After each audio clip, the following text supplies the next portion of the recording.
जय हिंद। हम class 10th का बायोलॉजी पढ़ रहे हैं जिसके चैप्टर का नाम है अनुवांशिकता एवं जैव विकास, हेरिडिटी एंड इवोल्यूशन। तो आज का हमारा टॉपिक है कि आखिर जीव का विकास कैसे हुआ, मतलब जीव बने कैसे। पहले तो ये बताइए कि आखिर जीव बने कैसे। मान लीजिए कि पृथ्वी बन गया, सब बन गया, लेकिन जीव कैसे बना, कोई ऑर्गेनिज्म कैसे बना, इसके बारे में आज हम पढ़ेंगे कि जीव की उत्पत्ति कैसे हुई, ऑर्गेनिज्म की उत्पत्ति कैसे हुई। तो हम पिछले समय में तो थे नहीं कि जब जीव की उत्पत्ति हुई थी उस समय हम थे नहीं थे। कोई ऐसा आदमी नहीं है जो उस समय था जब जीव की उत्पत्ति हुई थी। तो हम यहाँ से पीछे इतिहास में चलेंगे धीरे धीरे कि कैसे पीछे जाते जाते देखेंगे कैसे कैसे जीव की उत्पत्ति हुई है, फिर कहाँ तक गया है। मतलब कि एक कोई छोर होता है ना, जैसे मान लीजिए मार्कर का कैप है, इसके पीछे जाते जाएंगे एक इसका छोर है, वैसे कुछ जीवन की उत्पत्ति का छोर मिलेगा ना। तो वैसे जाते जाएंगे पीछे तो उसकी उत्पत्ति का छोर मिलेगा। तो वहीं पे हम पढ़ेंगे कि यहाँ से जीवन की शुरुआत हुई, यहाँ से जीव जो है जन्म लेने लगे। तो ऐसे ही हम इसके बारे में पढ़ेंगे। तो देखिए, विकास को प्रगति के समान नहीं मानना चाहिए। इसमें आपके चैप्टर में ये एक टॉपिक दिया है कि विकास को प्रगति के समान नहीं मानना चाहिए। प्रगति क्या होता है, मतलब एक चीज बना, उसमें कुछ और डेवलपमेंट हुआ, मतलब विकास हुआ, कुछ बिगड़ा बना, कुछ अच्छा हुआ, उसके बाद फिर नया जो है नया जीव बना। ऐसे मतलब नहीं माना जा सकता कि जैसे मान लीजिए कि कोई अमीबा है, अमीबा से बन गया एक छोटा सा जीव, उसके बाद उस छोटे से जीव से मान लीजिए कि पक्षी उच्छी बन गया। तो ऐसे नहीं माना जा सकता कि ये क्रमबद्ध हो रहा है, मतलब कि एक छोटे से जीव के विकास से ऐसा नहीं हो सकता। जैसे बिजनेस में आप पैसा लगाते हैं, ठीक, तो मान लीजिए इतना पैसा लगाया, 100 रुपया लगाया, ठीक, अब 100 रुपये से बन गया 500, 500 से 1000, 1000 से क्या बन गया 2000, ऐसे बनते गया। तो इस तरह से हम नहीं मान सकते कि पहले छोटा जीव जन्म लिया, उसके बाद उससे बड़ा, उससे बड़ा, उससे बड़ा, ऐसे नहीं हम मान सकते कि ऐसे मतलब छोटे जीव से बड़ा जीव, बड़ा जीव से उससे बड़ा जीव, उससे बड़ा जीव से उससे बड़ा जीव, ऐसे नहीं मान सकते हैं। इसको, इस विकास को, जैव विकास को इस तरह से नहीं मान सकते हैं। तो इस तरह से मानना गलत है। देखिए यहाँ पे लिखा है सूक्ष्म जीव, पेड़ पौधे, कीड़े मकोड़े, फिर उसके बाद मछली मेढक बने, उसके बाद पक्षी बने, उसके बाद चिंपैंजी, मनुष्य। ऐसा हम नहीं मान सकते कि इससे ये बना, इससे ये बना, ठीक। अब ऐसा इसमें माना जाता है ना कि एक था जीव, एक पूर्वज था, उसी से सभी चीज का जन्म हुआ है। जैसे एगो पेड़ का तना होता है, उससे कई डालियां निकली होती हैं, देखे होंगे ना। एगो पेड़ रहेगा तो उससे 3-4 गो डाली निकला रहेगा, फिर वो 3-4 गो डाली से एक आध गो ऐसे डाली निकला रहेगा। तो वैसे क्या हुआ था, एक साझा पूर्वज था, एगो कोई जीव था, उससे क्या हुआ 3-4 जीव जन्म लिए, मतलब ज्यादा जीव जन्म लिए।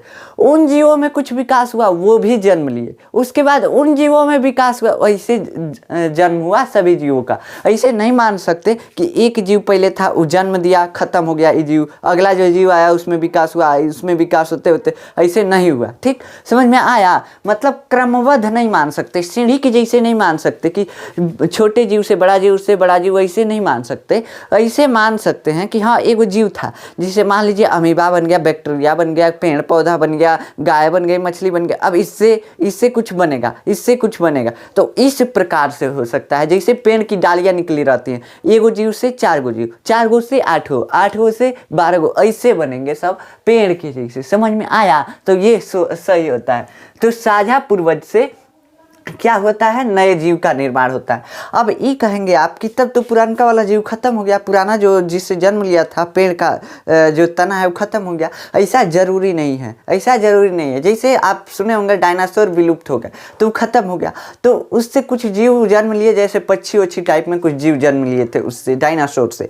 तो ऐसा नहीं मान सकते हैं कि ये जरूरी है कि उसका पिछला पीढ़ी विलुप्त हो जाए। जैसे डायनासोर विलुप्त हो गया, वैसे ये नहीं कहा जा सकता कि विलुप्त होगा कि नहीं होगा, ठीक। जैसे मान लीजिए मनुष्य है, मनुष्य से क्या हुआ, किसी और जीव का निर्माण हो गया, मनुष्य से राक्षस का निर्माण हो गया, समझ लीजिए, ठीक। क्या हुआ, मनुष्य से राक्षस बन गया एगो, ठीक। तो क्या हुआ, अब मान लीजिए कि राक्षस बन गया, तो ऐसा नहीं कर सकते हैं हम कि ये जो मनुष्य है ये खत्म हो जाएगा, विलुप्त हो जाएगा, ऐसा नहीं हो सकता है। हो सकता है कि विलुप्त हो जाए, हो सकता है नहीं भी हो, ऐसा पूरा कंफर्म नहीं बोला जा सकता है कि ये विलुप्त ही हो जाएगा, ये गायब ही हो जाएगा। समझ में आया? तो यही है, विकास को प्रगति के समान नहीं मान सकते, मतलब कि उसमें डेवलपमेंट जो हो रहा है वो ऐसे नहीं हो रहा है, क्रमबद्ध रूप से नहीं हो रहा है, ठीक। तो ऐसे नहीं मान सकते इसको। उसके बाद मानव विकास, ह्यूमन एवोल्यूशन क्या होता है, मतलब कि मनुष्य का विकास कैसे हुआ, हम मनुष्य बने कैसे। तो देखिए, मनुष्य का वैज्ञानिक नाम पहले जान लीजिए। मनुष्य का वैज्ञानिक नाम जो होता है होमोसेपियंस होता है। क्या होता है? होमोसेपियंस। यहाँ पे काहे लिए हम इसको अंडरलाइन किए हैं, लिखने का तरीका है। जब भी वैज्ञानिक नाम लिखते हैं तो दोनों नाम के नीचे क्या लगाते हैं? अंडरलाइन। इस वैज्ञानिक नाम में 2 ही अक्षर के नाम होते हैं, ना इससे ज़्यादा होंगे ना कम होंगे, ठीक। याद रखिएगा, 11th में आप पढ़ेंगे कि ये क्या क्या होता है। बस इतना याद रखिए कि वैज्ञानिक नाम में 2 अक्षर होते हैं, दोनों अक्षर को अलग अलग अंडरलाइन करके ही लिखते हैं। समझ में आया? अब देखिए, ये होमोसेपियंस क्या है? मनुष्य का वैज्ञानिक नाम है। अब ये मनुष्य को कैसे हम पता लगाए कि मनुष्य का जन्म कैसे हुआ, ये तो हमको पता लगाना है, तभी तो हम पता करेंगे कि जीव का जन्म कैसे हुआ। तो देखिए, उत्खनन द्वारा जीवाश्म की उत्पत्ति, जैसे सभी जीवों के पता लगाने के लिए कि ये कैसे पैदा हुआ है, उसको खनन करके, मतलब कि जब खुदाई करते हैं, खोद करके कोई हड्डी गुड्डी निकल जाता है तो उसको जांचते हैं कितने साल पुराना है। उसके बाद उसमें क्या करते हैं, उसके कोशिका का डीएनए देखते हैं। डीएनए मतलब अब मर गया है तो डीएनए तो होगा नहीं, लेकिन उसमें कुछ कुछ ऐसा रहता है जिससे चेक किया जाता है। तो डीएनए के अनुक्रम से जातिवृत्त संबंध स्थापित किया जाता है, मतलब उसमें कुछ ऐसा होता है जिसको देख करके और जातिवृत्त संबंध बनाया जाता है। जातिवृत्त हम पिछले लेक्चर में पढ़ाए हैं, जातिवृत्त क्या होता है। जातिवृत्त मतलब इतिहास, पीछे का इतिहास से जोड़ा जाता है इस जीव को। मान लीजिए किसी पिछले मनुष्य का, जो आप सुने होंगे कि ये ऐसे झुक के चलता था, उसका कंकाल मिल गया, उससे कुछ कुछ उसका जोड़ेंगे कि इस टाइप के, इस समय के मनुष्य का क्या दशा है, क्या दशा है इसमें, मतलब इसमें क्या चेंज आया, उसमें क्या था।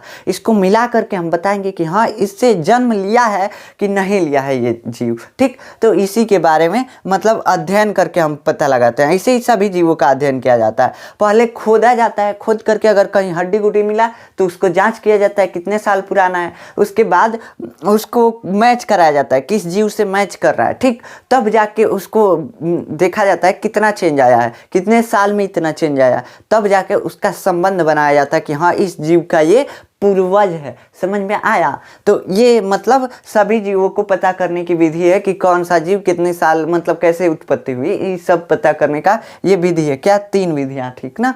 ये क्या होती हैं? उत्खनन द्वारा जीवाश्म की प्राप्ति, मतलब कि खोद करके और जीवाश्म निकालते हैं, हड्डी गुड्डी निकालते हैं। जीवाश्मों का समय निर्धारण, उसका समय निर्धारित करते हैं कि कितने समय पहले ये मतलब कितने समय का है, कितने समय पहले ये जीव मर गया था। उसके बाद डीएनए अनुक्रम में जातिवृत्त संबंध स्थापित करते हैं, ठीक। उसका डीएनए और इसका डीएनए मैच कराते हैं। समझ में आया? साझा पूर्वज, साझा पूर्वज क्या होता है? साझा पूर्वज उस पूर्वज को बोलते हैं जो एक जीव पहले पहले था, उस जीव से कई जीव जन्म लिए, तो उसी जीव को हम क्या बोल रहे हैं? साझा पूर्वज। मान लीजिए कोई एगो एकल कोशिकीय जीव है, उससे गाय पैदा हो गई, बकरी, घोड़ा, ऊंट, ये सब पैदा हो गए, तो ये जिससे पैदा हो रहे हैं सब, इसको क्या बोल देंगे? इसको बोल देंगे साझा पूर्वज है। क्या है? साझा पूर्वज। जैसे क्या करते हैं, मशीन वशीन रहता है साझा में, तो कहते हैं हमारा भी है, और उसके बाद वो भी कहता है हमारा भी, मतलब कई लोग पैसा मिला खरीदते हैं, तो सझिया में रहता है, मतलब सबका रहता है। वैसे ही यहाँ से अगर एक जीव से क्या हुआ, एक जीव से कई वो जीव जन्म लिया, घोड़ा, गाय, बकरी वगैरह सब जन्म लिए, तो सबका साझा पूर्वज, मतलब सबका एक ही पूर्वज है। कौन सा? ये जिससे जन्म लिए हैं, ठीक। तो इसी को साझा पूर्वज बोलते हैं। तो देखिए, अब तक हम लोग मानते थे, मतलब अब तक लोग मानते हैं कि जो मनुष्य है वो चिंपांजी से जन्म लिया है, लेकिन असल में मनुष्य चिंपांजी से जन्म ही नहीं लिया है, मनुष्य चिंपांजी से जन्म ही नहीं लिया। देखिए क्या होता है, साझा पूर्वज। साझा पूर्वज एक कोई था, वो मतलब ये नहीं पता है कि कौन सा पूर्वज था, अभी तक नहीं सर्च में पता चला है। उसके बाद क्या हुआ, साझा पूर्वज से गिब्बन एक जीव होता है, वो जन्म लिया। उसी से क्या हुआ, औरंग ऊटन एक जीव होता है, वो भी जन्म लिया। क्या होता है? औरंग ऊटन।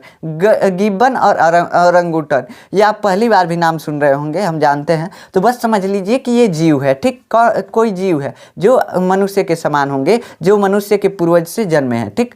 अब क्या हुआ, ये मतलब ये क्या हुआ, ये जीव जो है साझा पूर्वज, ये क्या किया, गब्बन जीव का निर्माण किया। गब्बन जीव मान लीजिए जनन कर रहा था, तब तक एक गब्बन जीव जन्म ले लिया, ये अपना विकास कर लिया। लेकिन है अभी साझा पूर्वज तो है, ये कुछ अभी जनन कर रहा था। जनन करने से इसमें क्या हुआ, औरंग ऊटन जीव पैदा हो गया। औरंग ऊटन एगो जीव है, वो भी पैदा हो गया, इहो अपना विकास कर लिया, आगे बढ़ गया। लेकिन इहो अभी चल रहा है, ये साझा पूर्वज भी अभी अपना जनन करके चल रहा है। ठीक, उसके बाद क्या हुआ, गोरिल्ला का निर्माण कर दिया। मतलब एगो जनन कर रहा था, तब तक गोरिल्ला पैदा हो गया। गोरिल्ला पैदा हो गया तो क्या हुआ, गोरिल्ला पैदा हो गया, ये गोरिल्ला अपना विकास कर लिया, गोरिल्ला एगो नया प्रजाति बन गया। लेकिन अभी साझा पूर्वज तो है, अस्तित्व में है, खत्म नहीं हुआ है। अब क्या हुआ, अभी जनन कर रहा है साझा पूर्वज। साझा पूर्वज के जनन करने से क्या हुआ, फिर से चिंपैंजी का निर्माण हो गया। चिंपैंजी जनन करने से बन गया। अब चिंपैंजी अपना प्रजाति विकसित कर लिया, लेकिन ये साझा पूर्वज अभी मरा नहीं है, विलुप्त नहीं हुआ है, खत्म नहीं हुआ, गायब नहीं हुआ है। उसके बाद ये जनन किया तो क्या हुआ, मनुष्य का निर्माण हो गया, मनुष्य बन गया। अब मनुष्य अपना प्रजाति बना लिया पूरा। अभी साझा पूर्वज ये क्या हुआ, अब खत्म हुआ यहाँ पे मनुष्य पे। तो समझ में आया कि ये साझा पूर्वज क्या है, साझा पूर्वज जिससे ये सारे जीव जन्म लिए हैं, जिससे इन सारे जीवों की उत्पत्ति हुई है। गिब्बन, औरंग ऊटन और गोरिल्ला, चिंपैंजी, मनुष्य, ये 4 जीव इसी साझा पूर्वज से जन्म लिए हैं। ठीक, तो इसीलिए अब देखिए ना, चिंपैंजी के अगवे हम हैं, इसीलिए मानते हैं कि हाँ ये हम चिंपैंजी से जन्म लिए हैं। लेकिन चिंपैंजी से असल में नहीं जन्म लिए हैं, असल में हम साझा एगो पूर्वज था उससे जन्म लिए हैं। जिससे चिंपैंजी जन्म लिया है उसी से हम भी जन्म लिए हैं। तो ये साझा पूर्वज एक था, उसी से जन्म लिए हैं सब ये चारों जीव। समझ में आया। तो ऐसे जीवों का जन्म होता है। देखिए ना, एक शाखा की तरह है, एगो डाली जा रही है और सब में से एक गो निकल गया है, थोड़ा थोड़ा डाली। ठीक, तो ये डाली जो निकल गया है यही क्या है, इसी तरह से जीवों का विकास होता है। अभी ना बताया है कि क्रमबद्ध नहीं होता है, मतलब कि इससे इसका नहीं होगा, इससे इसका नहीं होगा, इससे इसका नहीं होगा। तो ये क्रमबद्ध नहीं होता है, डाली के टाइप में होता है। समझ में आ गया। अब देखिए, मनुष्य कहाँ आखिर पहली बार जन्म लिया था। मनुष्य का जन्म ऐसा माना जाता है कि अफ्रीका में हुआ था, अफ्रीका में। ठीक, कहाँ हुआ था, अफ्रीका में। उसके बाद आपके सामने मैप भी आ रहा होगा, तो अफ्रीका में जो है कहाँ जन्म हुआ था, किसका, मनुष्य का।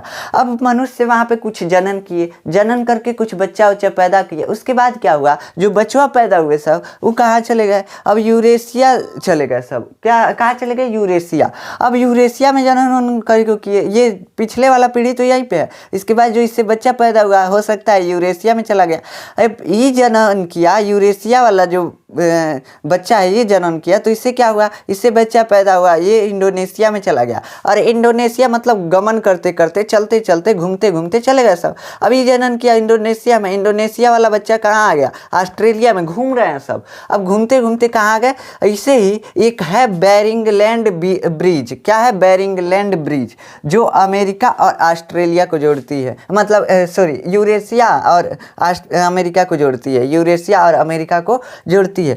तो यही इसी ब्रिज से क्या हुए, ये बच्चे आ गए कहाँ, अमेरिका में। अब अमेरिका से कई देशों में फैल गए, मतलब ऐसे फैलते गए फैलते गए फैलते गए, मनुष्य जनन करते गए फैलते गए। जैसे देखते होंगे कोई जो होता है, किसी एक आदमी का परिवार कोई गांव में रहता है, कोई अब कमाने चला गया विदेश तो वहीं बस जाता है, कोई इधर चला गया वहीं बस जाता है। ऐसे ही हुआ कि ये जहाँ जहाँ जाते गए बसते गए। और यहाँ पे पिछला वाला तो मनुष्य रहता ही ना है, तो ये यहाँ पे है, ये है। तो ऐसे ही मनुष्य पूरा फैल गए। तो मनुष्य की उत्पत्ति कहाँ से हुई थी, अफ्रीका से। ठीक, कहाँ से हुई थी पूछेगा तो बताइएगा, अफ्रीका से मनुष्य की उत्पत्ति हुई थी, ऐसा माना जाता है। ठीक, इसके कई सबूत भी मिले हैं अभी, ठीक, नए नए रिसर्च में। तो ऐसा माना जाता है अब अफ्रीका में मनुष्य की उत्पत्ति हुई थी। अब देखिए, जीवन की उत्पत्ति, ओरिजिन ऑफ लाइफ, ये तो समझ गया कि मनुष्य की उत्पत्ति अफ्रीका में हुई थी। जीवन की उत्पत्ति कैसे हुई थी, आखिर जीव कैसे जन्म लिए थे, इसके बारे में तो समझें। तो जीव जो है एक साझा पूर्वज था, जिससे सारे जीव जन्म लिए। अभी साझा पूर्वज वही पूर्वज है। कौन सा पूर्वज, जिससे कोई जन्म ले जीव, उसी को क्या बोलते हैं, साझा पूर्वज। तो एक सबसे पहले ईगो हुआ होगा। ये मान लीजिए कि ये कौन था ये हम समझाएं, मनुष्य का और इन चारों का साझा पूर्वज था। अब इस साझे पूर्वज का कोई साझा पूर्वज होगा तो ऐसा कुछ होता होगा ना। एगो मान लीजिए पहले एगो जीव तो आना चाहिए, उसके बाद तो नए जीव बने, उसके बाद तो नए जीव बने, तब ना साझा पूर्वज ये हुआ, फिर यहाँ से ये निकले, यहाँ से ये निकले, तो यहाँ का ये साझा पूर्वज हो गया। ऐसे डाली टाइप में निकलता है। मान लीजिए कि देखिए क्या हुआ, एक पहले पूर्वज होगा, ठीक, एक पूर्वज होगा, इससे 3-4 गो जन्म ले लिए, ठीक। अब 3-4 गो जन्म के बाद यहाँ पे क्या हुआ, 2 और जन्म ले लिए, तो इन दोनों का साझा पूर्वज ये बन गया, इन दोनों का साझा पूर्वज ये बन गया, 2 इसमें भी जन्म ले लिए, इससे भी, और 2 इससे भी जन्म ले लिए, तो इन दोनों का साझा पूर्वज कौन बन गया, ये बन गया। लेकिन इन साझे तीनों साझे पूर्वज का पूर्वज कौन है, साझा पूर्वज ये है। समझ में आया? तो ऐसे मतलब ये सबसे पहले वाला साझा पूर्वज है कौन सा, जीवन की जो उत्पत्ति किया होगा कोई एक तो होगा जो साझा पूर्वज होगा, और वो जनन करके और नए मतलब जीवन की उत्पत्ति किया होगा। अब ये तो समझ में आ गया कि हाँ होगा ऐसा कोई जो जीवन की उत्पत्ति कर दिया होगा, मनुष्य का जैसे हुआ है वैसे ही कोई नया जीव बना दिया होगा, हो गया होगा, हो सकता है ना। अब समझिए, आप कहेंगे कि तो मान लिए कि हाँ साझा पूर्वज है, लेकिन अभी साझा पूर्वज कहाँ से आया, आखिर कहाँ से आया साझा पूर्वज? तो ये साझा पूर्वज जो है ना केमिकल रिएक्शन से आया। अब केमिकल रिएक्शन क्या मतलब, परमाणुओं के मिलने से। पहले मतलब जीवन नहीं था, जीवन नहीं था तो कुछ तत्व तो होंगे पृथ्वी पे। माना ऐसा जाता है कि पृथ्वी पे पहले, बहुत पहले जब जीवन नहीं संभव था तब क्या था, बहुत ज़्यादा टेम्परेचर था, बहुत ज़्यादा तापमान, गर्मी था, जल भी था, मतलब पानी भी था। उसके बाद बिजली बहुत ज़्यादा कड़कती रहती थी, बिजली हर जगह कड़कती रहती थी। ऑक्सीजन की अनुपस्थिति थी, मतलब जो हम सांस लेते हैं ऑक्सीजन वो पृथ्वी पे था ही नहीं। तो इस स्थिति में जीव कैसे जन्म लिए होंगे बताइए ना। ऑक्सीजन भी नहीं है, उसके बाद गर्मी इतना है, गर्मी जीव नहीं सह पाते हैं, तो कैसे जन्म लिए होंगे। तो क्या हुआ, कुछ जल में केमिकल रिएक्शन हुआ, कुछ केमिकल रिएक्शन हुआ। अब केमिकल रिएक्शन किस किस चीज़ का हुआ, CH4 यानी मीथेन का। फिर क्या हुआ, ये क्या होता है, अमोनिया NH3 अमोनिया का, और H2 यानी हाइड्रोजन गैस का। ये तीनों कहाँ मिली, जल में मिली, जिससे क्या बना, एक कार्बनिक पदार्थ बना। अब कहेंगे कार्बनिक पदार्थ बना तो साझा पूर्वज कहाँ से आया, यही कार्बनिक पदार्थ जो है साझा पूर्वज का निर्माण किया। मतलब देखिए ना, CH4 तो एगो तत्व है, एगो वस्तु है, ये निर्जीव है, निर्जीव है। ये कहाँ मिला, जल में यानी पानी में मिला। अब पानी में मिला तो क्या हुआ, कार्बनिक पदार्थ का निर्माण हो गया, कार्बनिक पदार्थ।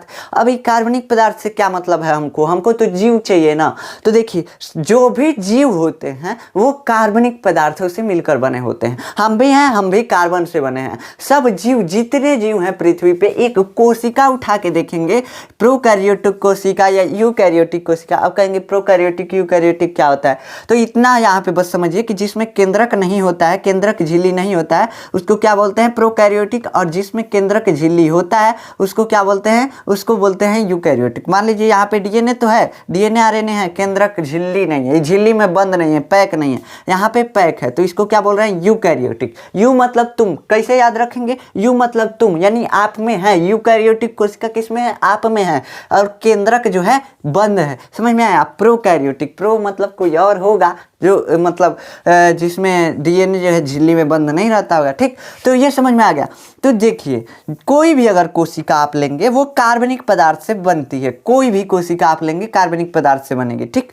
तो सब में कार्बन होता है, सब जीवों में कार्बन होता है। अभी जब तीनों मिले तो देखिए इसमें कार्बन है बाबू, कार्बन और हाइड्रोजन है। तो देखिए जब कार्बन हाइड्रोजन मिले तो सभी जीवों में कार्बन और हाइड्रोजन पाया ही पाया जाता है। अभी जब मिले तो क्या हुआ, कार्बनिक पदार्थ का निर्माण हुआ। कार्बनिक पदार्थ, सरल कार्बनिक पदार्थ, मतलब बहुत आसान था, बहुत जटिल कार्बनिक पदार्थ नहीं था।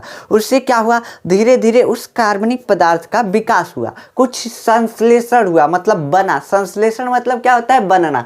तो इस कार्बनिक पदार्थ जो है, ये कार्बनिक पदार्थ किसी और चीज में बदल गया। किस में बदल गया, जटिल कार्बनिक पदार्थ में। जटिल यानी जो थोड़ा कॉम्प्लेक्स हो। जैसे अब अमीबा को देखेंगे तो वो आसान होता है, हम क्या है, कॉम्प्लेक्स है, बहुत कॉम्प्लेक्स है। देखिए उंगली है, उंगली की कोशिका, हड्डी की कोशिका, ब्लड की कोशिका, उसके बाद स्किन की कोशिका, मतलब कई कोशिका से मिलकर बने हैं। वहीं अमीबा को देखिए बस एगो कोशिका से, खत्म बात।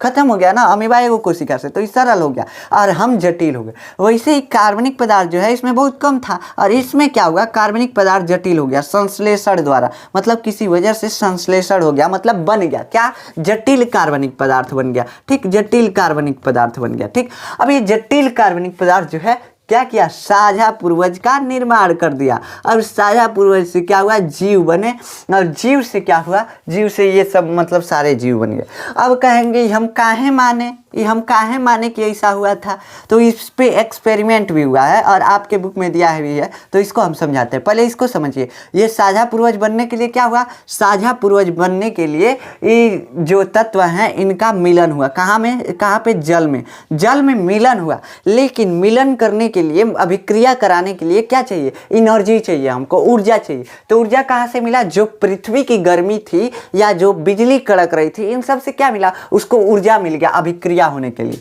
तो अभिक्रिया हो गया। अब उस समय पृथ्वी पे ये जो तत्व है ये इस अनुपात में उपस्थित थे कि किस अनुपात में, 2 संबंधे 1 संबंधे 2। ठीक, ये 2 संबंधे 1 संबंधे 2 ही का है। देखिए अगर मान लीजिए उस समय के पृथ्वी के किसी मतलब चीज को लेंगे, किसी वातावरण में थे ना, तो मान लीजिए उस समय के पृथ्वी के हवा को अगर ले लेंगे, तो इतना हवा लेंगे ना, तो उसमें अगर 100 गो हवा का कण लेंगे, 100 गो, तो उसमें 100 गो नहीं, सॉरी, मान लीजिए कि 5 गो हवा का कण ले लिए। ठीक, इसमें समझने में आसान होगा, 100 गो लेंगे तो ज़्यादा कॉम्प्लेक्स हो जाएगा, तो 5 थे हवा का कण लिए। ठीक, अब क्या हुआ, उसमें हम देखें तो उसमें क्या मिला, मेथेन का 4 अणु मिला और अमोनिया का 1 अणु मिल गया, मेथेन का 2 अणु मिला और अमोनिया का 1 अणु मिल गया और हमको हाइड्रोजन का 2 अणु मिल गया, मतलब इस अनुपात में हमको मिल गए। ठीक, 5 अणु लिए, तो 5 अणु में अगर हवा का 5 अणु वहाँ से लेंगे तो इतने होंगे, दो होंगे CH4 और 1 होगा NH3 और 2 होगा हाइड्रोजन। ठीक, तो इतने मतलब अनुपात में उपस्थित थे, समझ में आया। तो इस अनुपात में जब एनर्जी की उपस्थिति में इन सब की अभिक्रिया होती है, साझा पूर्वज का निर्माण कर दिए। अब साझा पूर्वज से सारे जीव बन गए। ये तो समझ रहे हैं कि साझा पूर्वज से कैसे जीव बन रहा है, पेड़ के जैसे साझा पूर्वज है, इससे एगो डाली फेंका, ऐसे ऐसे मतलब कई गो जीव बन गए, वो कई गो जीव का निर्माण किए, वो कई गो जीव का निर्माण किए, ऐसे समझ में आया। तो इससे होता है जीव का निर्माण। अब जीवन की उत्पत्ति तो समझ में आ गई कि इन सब से हुई थी। अब कहेंगे हम माने कहें, हम काहे माने, ऐसा कैसे हुआ था, हम माने कैसे, तो इसके लिए एक एक्सपेरिमेंट है। कौन सा एक्सपेरिमेंट है, एक मिलर थे, मिलर नाम के वैज्ञानिक थे, उनका नाम आप पूरे मतलब बुक के पीछे आपको दिया हुआ है, पूरा नाम वहाँ से आप पढ़ सकते हैं, हम बस उनका एक्सपेरिमेंट बता रहे हैं। 2 वैज्ञानिक थे, मिलर, ठीक, मिलर और एक और नाम है, तो उसको आप देख लीजिएगा। देखिए मिलर और वो वैज्ञानिक जो थे वो क्या किए, दोनों वैज्ञानिक ने, इसका नाम हम यहाँ पे दे रहे हैं। देखिए तो ये मिलर जो थे और ये वैज्ञानिक, दोनों वैज्ञानिक जो थे ये क्या कर रहे थे, एक्सपेरिमेंट किए। क्या एक्सपेरिमेंट किए, पृथ्वी के जैसा जो पहले पृथ्वी का स्थिति था ना, उस स्थिति का क्या किए, उस स्थिति का तापमान बनाए, उस स्थिति का वातावरण बनाए लैब में मतलब कि एगो कांच का शीशा ले लिए, शीशा वैसा, उसमें पानी गर्म करके भाप बना दिए। कहाँ से कि देखिए हम पानी तभी से बोल रहे हैं, तो वहाँ पे पृथ्वी पे पहले बहुत ज़्यादा गर्मी था, पानी कहाँ से आया होगा, तो पानी नहीं था, मतलब भाप था, समझ में आया। तो देखिए जब भाप था वहाँ पे पृथ्वी पे, तो भाप ले लिए, मतलब भाप करने के लिए क्या चाहिए, एगो गोल शीशा का बर्तन ले लिए, इसको नीचे से गर्म करने लगे, बस भाप बन गया। अब भाप से क्या किए, इसको यहाँ पे एक इससे जोड़ दिए, एक डब्बे से और जोड़ दिए, इसमें क्या किए, इस सब गैसों को रख दिए, अब क्या चाहिए, यहाँ पे गर्मी भी है, अब क्या चाहिए हमको, देखिए ना यहाँ पे गर्मी भी है, वाष्प भी आ रहा है, अब क्या चाहिए, इस सब तत्व चाहिए, तत्व अभी रख दिए, क्या क्या, CH4 NH3 और H2, और क्या चाहिए, और बिजली कड़कती थी, याद है ना, बिजली कड़कती थी, तो बिजली कड़कने के लिए यहाँ पे क्या किया, इलेक्ट्रोड लगा के दोनों तरफ, और यहाँ से हाई इलेक्ट्रिसिटी दे दिया, जैसे बिजली कड़कने लायक हो गया अंदर। अब देखिए सारा स्थिति बन गया।